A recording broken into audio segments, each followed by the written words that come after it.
یکایک شما را استقبال نمایم، پذیرایی بکنم و بگویم خوش آمدید، نوری دیده، تاج سر.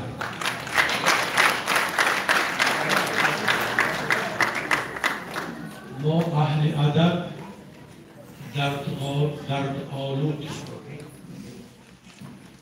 غم انگیز، با درد نه از آن هستیم که بینواییم.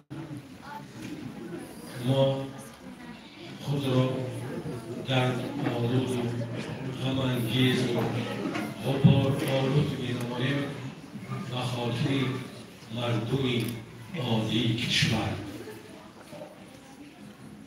شکری به حد، شکری به پایان از یزدان، از رحمان، از خرد و کلام،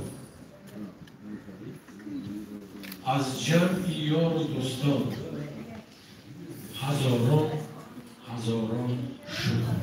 شکر از صلح، از وحدت، از آرامی. صد شکر که باز روزی فیروز رسید. صد مژده که تاجیک به این روز رسید.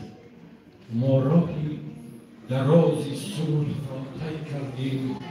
صد شکر خدا دمی دلافروز رسید.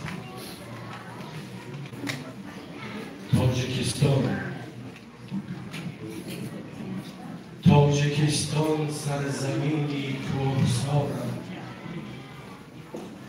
غیر سنگ کوهسارت تکیه‌گاه من ندارم. ای بس